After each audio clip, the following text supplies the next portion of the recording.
Brasil foi o último país do Ocidente a abolir a escravidão, mas o primeiro a construir sua economia, cultura e a sociedade sobre o trabalho forçado. Essa herança permanece até hoje, nas desigualdades, no racismo estrutural e na marginalização da população negra. Entender essa história é essencial para compreender o Brasil atual.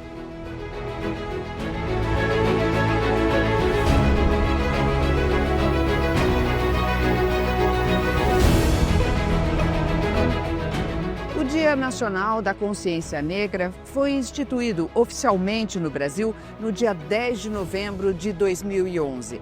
A efeméride ganhou relevância e hoje a celebração da consciência negra vem de histórias que inspiram.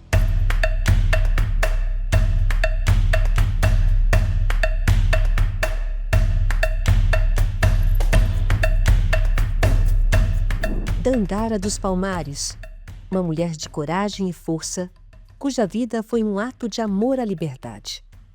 No maior quilombo da história do Brasil, ela se destacou como guerreira, enfrentando os portugueses para defender o sonho de um povo livre. Dandara lutava, caçava, plantava, sustentando vidas e esperanças. Ela nos deixou uma herança de coragem que atravessa o tempo, lembrando que Palmares vive em cada ato de bravura e em cada celebração. Dandara dos Palmares, história que inspira. Brasil, chegou a vez de ouvir as Marias Marins, Marielles Malês. De ouvir as Marias Marins, Marielles Malês.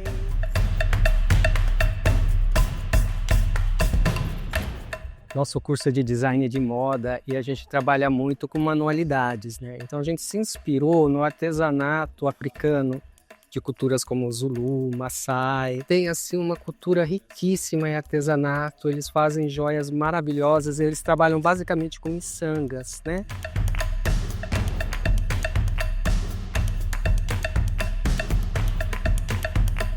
Benjamin de Oliveira, primeiro palhaço negro a alcançar grande reconhecimento no Brasil. Um artista completo. Cantava, tocava, fazia piruetas e dançava ritmos como o maxixe e o lundu, encantando o público em cada espetáculo. Seu talento o levou a ser reconhecido por toda parte e, em pouco tempo, seu nome era sinônimo de arte e inovação no circo brasileiro. Benjamin deixou risos e um legado de paixão e superação que inspira até hoje. Mercedes Batista, primeira mulher negra a integrar o corpo de baile do Teatro Municipal do Rio de Janeiro. Ela quebrou barreiras impostas pelo preconceito, enfrentando uma sociedade que não estava pronta para enxergar o talento negro nos palcos clássicos. Com coragem e determinação, criou um estilo de balé inspirado nas raízes afro-brasileiras e transformou a dança no país.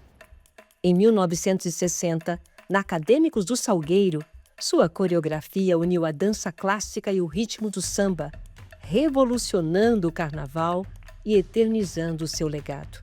Mercedes Batista deixou uma marca que é força, arte e resistência, uma inspiração para o Brasil. Esse foi o nosso ponto de partida, fazer todo o trabalho utilizando como matéria-prima as miçangas, tecelagem e miçanga. E a gente desenvolveu isso inspirado nos acessórios que são maravilhosos, né, da cultura africana. E a gente fez algumas adaptações que lá na África eles vivem, muitas pessoas trabalham com as miçangas desenvolvendo acessórios e enfeites artesanais, tudo com miçanga, e eles vivem disso. Então eles têm uma cultura linda, maravilhosa, que a gente se inspirou, a gente ficou encantado com a beleza das peças e a gente tentou reproduzir algumas coisas, né?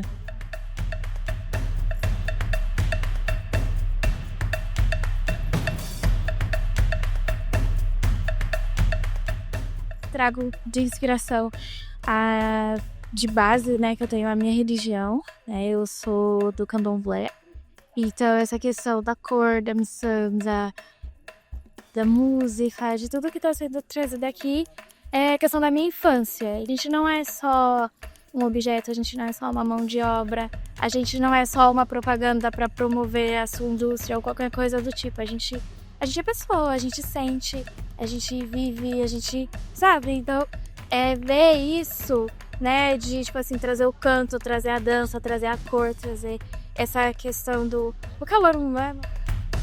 Na África, as cores têm uma simbologia, né? Aqui a gente se preocupou mais com a questão estética, né? A gente não levou tanto em consideração a simbologia das cores. A gente procurou escolher as cores conforme as modelos. As miçangas, elas são super importantes, né? Porque é um material muito simples, é barato, é da República Tcheca, chinesa, não importa a procedência, né? O que importa é que eles trabalham com qualquer tipo de material simples e principalmente matéria-prima natural, como sementes, como pedaços de madeira. Também a gente tem algumas peças que a gente criou utilizando pedaços de madeira.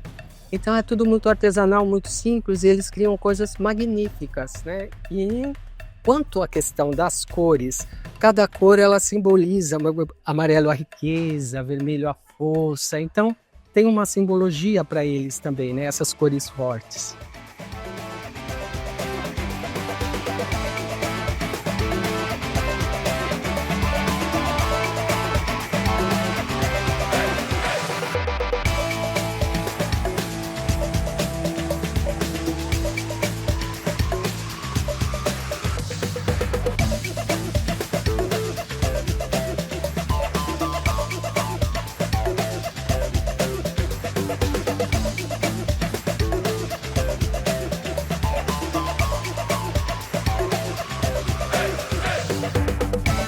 As pessoas que se apresentaram, nós sentamos, nós conversamos, nós quisemos saber como é que você é na sua casa quando você escreve uma poesia.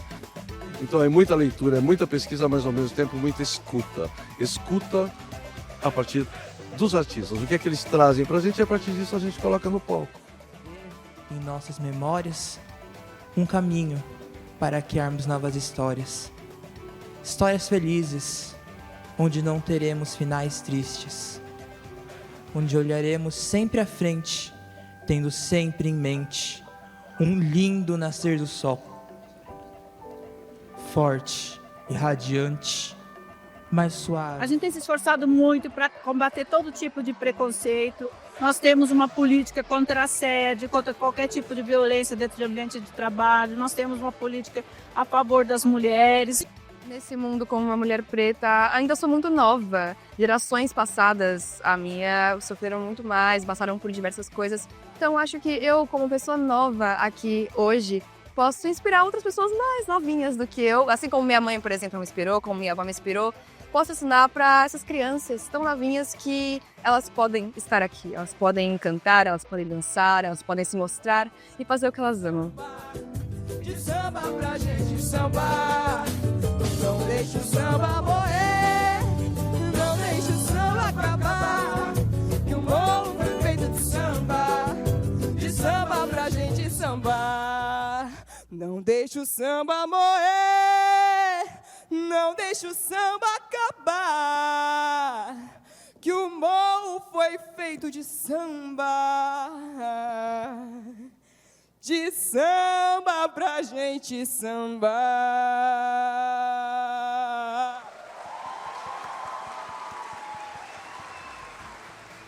Joaquim Pinto de Oliveira, Tebas.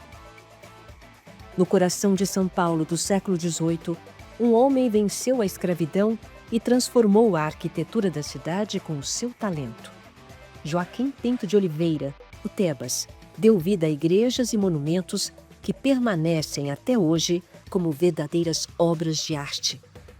Em cada traço, em cada detalhe, ele imprimiu habilidade unida a uma vontade de resistir e existir.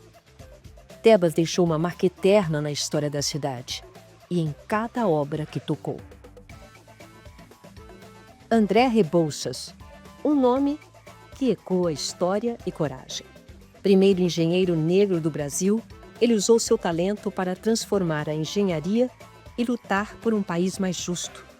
Visionário, André Rebouças solucionou o problema de abastecimento de água no Rio de Janeiro, trazendo-a de mananciais fora da cidade, e abriu caminhos com a ferrovia que liga Curitiba a Paranaguá.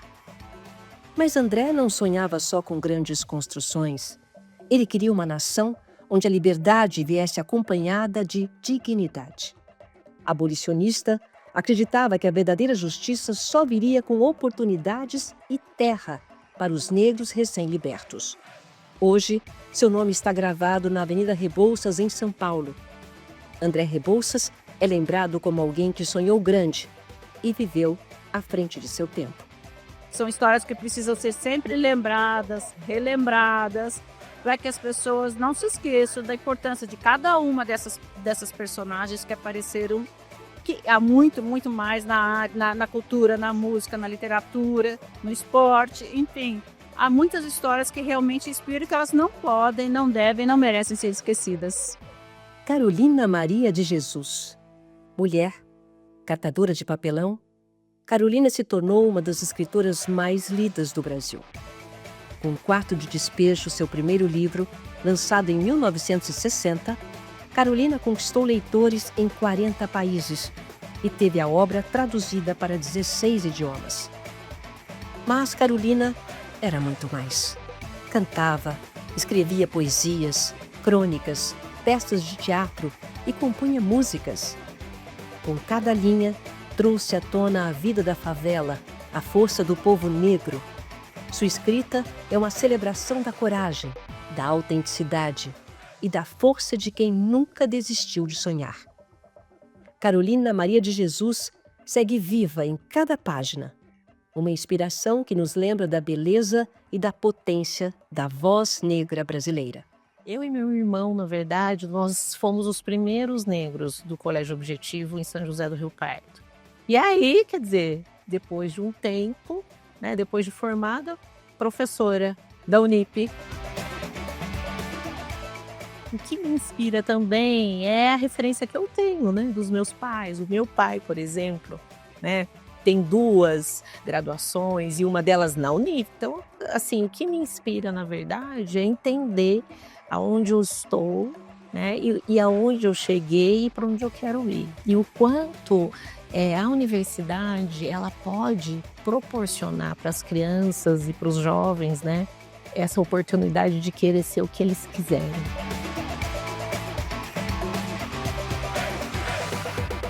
Elza Soares, uma voz que nasceu do Brasil e conquistou o mundo.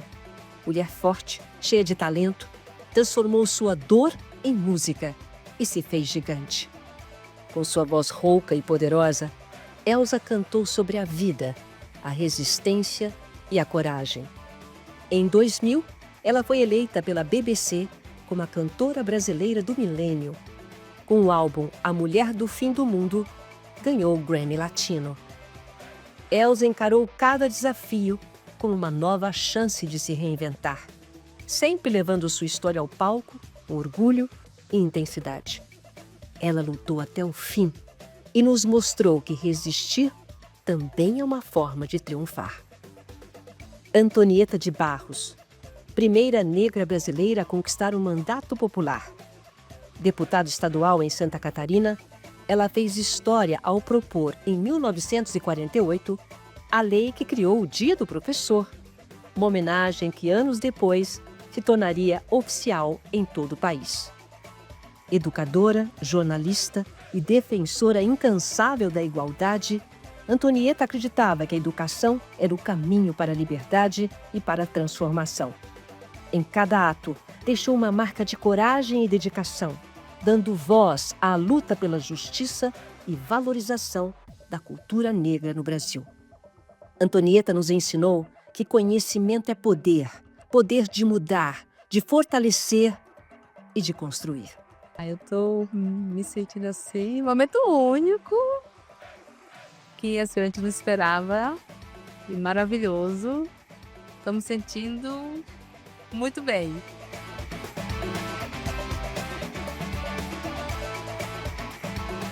Eu me sinto maravilhoso de tudo.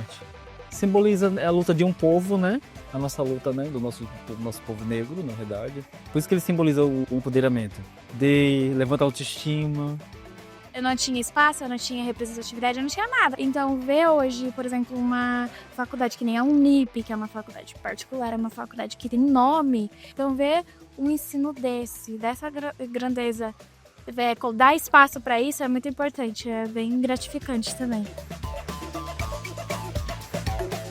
Olha, hoje é uma coisa, realmente um dia muito especial.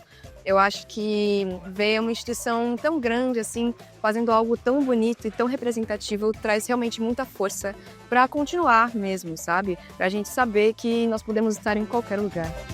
Grande Otelo, um gigante com apenas 1,5 metro de altura, que fez do palco e da tela seu lar.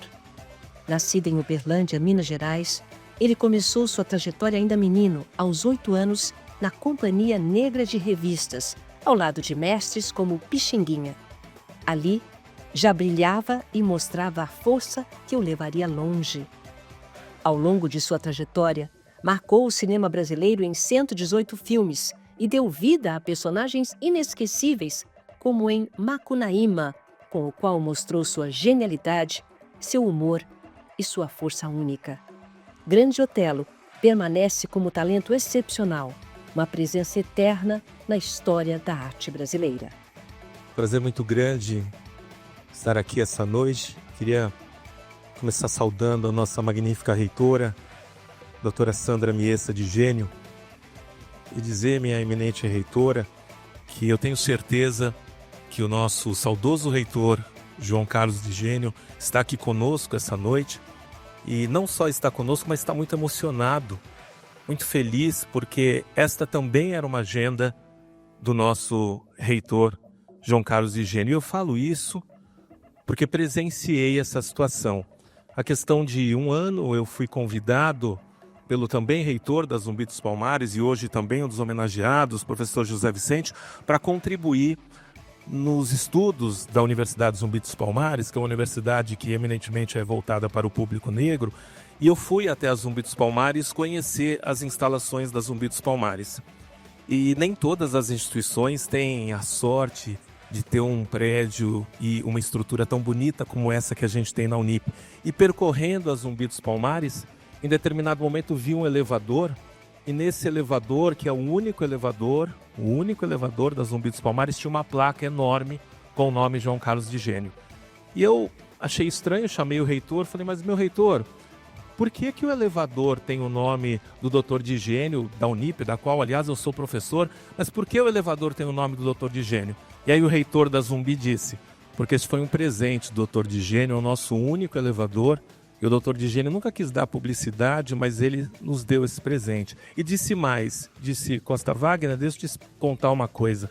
Quando nós começamos a Zumbi, há 20 anos atrás, nós começamos um grupo de jovens negros que queriam, a espelho do que acontece nos Estados Unidos, ter uma universidade voltada para o público negro. Nós, com muita dificuldade, conseguimos da prefeitura um espaço e abrimos as vagas para preenchimento dos alunos e os alunos conseguimos o espaço e aí iam começar as aulas e aí nós verificamos que nós não tínhamos carteiras, nós não tínhamos como começar as aulas. E aí disse o Dr. José Vicente, que ligou para o nosso reitor de Gênio e pediu para ele ajuda, e na hora o Dr. de Gênio disse, traz um caminhão, vem até aqui um campus da Unip, que eu vou te ceder todas as carteiras para vocês começarem as aulas na Zumbi. Então eu gostaria de pedir uma salva de palmas para o nosso reitor, João Carlos de Gênio.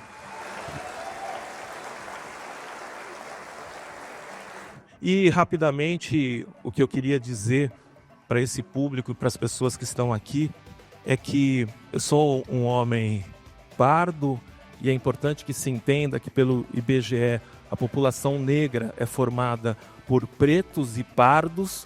E esta população negra de pretos e pardos hoje equivale a 55% da nossa população brasileira. E esta população negra precisa de espaço, esta população negra precisa de educação, precisa de oportunidade. E hoje em dia já não basta mais não ser racista. É preciso que todos nós sejamos antirracistas. Parece um jogo de palavras, mas é muito importante essa distinção. Enquanto antirracistas, todos nós devemos empreender esforços para que nós possamos alcançar uma sociedade mais justa, uma sociedade mais equilibrada. No meu Tribunal de Justiça de São Paulo, nós somos 360 desembargadores que cuidam do estado inteiro e apenas 3 de origem afrodescendente. Repito, de 360, 3, o que dá um pouco mais de 1% da população negra no tribunal. E não preciso ir longe, eu pergunto aos senhores, quem se recorda num exame rápido de ter sido atendido por um médico negro? Quantos médicos negros nós conhecemos? Quantas personalidades na área da ciência negras nós conhecemos? Nós precisamos mudar essa realidade. E nesse particular, a Unip está de parabéns por este evento, por essa data de hoje.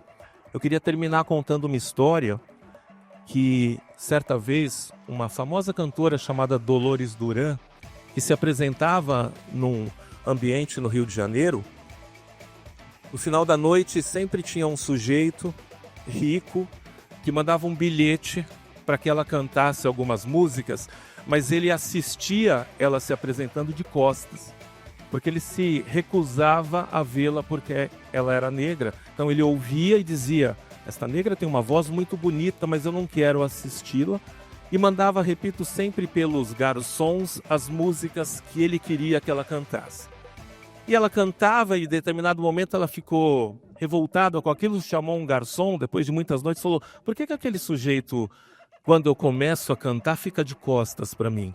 E aí o garçom disse: olha, não dá para mexer com ele, ele é um dos nossos melhores clientes, ele paga muito, ele tem muito dinheiro, ele aliás compra para viagem e manda que nós levemos até o carro dele, porque ele não gosta de carregar embrulho, e enfim, canta a música que ele pedir e siga o seu papel. E ela ficou bastante revoltada com aquilo, como não poderia deixar de ser, e chegou em casa e na época ela era namorada do autor famoso Billy Blanco, que ao ouvir esta reclamação dela, Billy Blanco fez uma música que se chama Banca do Distinto, que foi uma música que ficou depois imortalizada nas palavras de Elis Regina.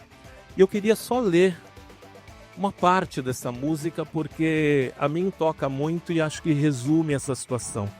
O Billy Blanco escreveu a letra que diz assim: não fala com pobre, não dá mão a preto, não carrega embrulho. Pra que tanta pose, doutor? Pra que esse orgulho?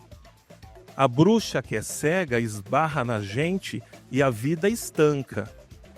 E é muito importante que cada um de nós tenha a humildade de retirar do seu armário aquele racista escondido que existe e extirpe essa situação e abrace, assim como a Unip está fazendo hoje, essa causa antirracista.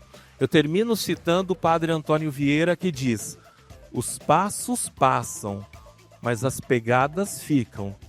Senhora reitora, tenha certeza que na noite de hoje a Unip firma pegadas importantes no coração de todos nós nesta luta por um país mais igualitário e mais justo.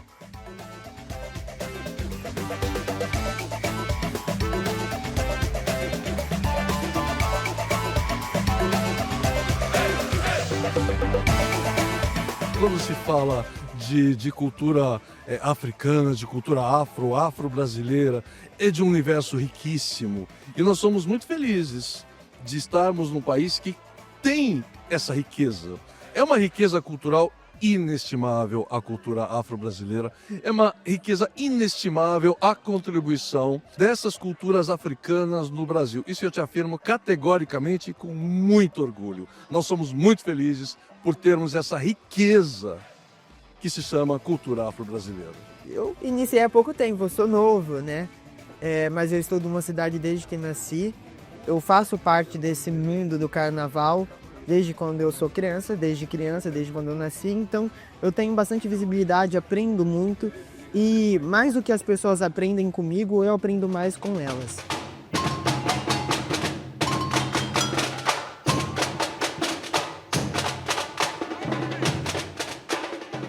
Poderia ser mais valorizada. Acho que ainda se existe muita discriminação. É uma cultura que foi abrasileirada e virou uma identidade nossa. E, sem dúvidas, tem muito dessa participação negra, dessa negritude que está ali a fazer o carnaval. Aqueles que não têm nada, mas no carnaval viram reis.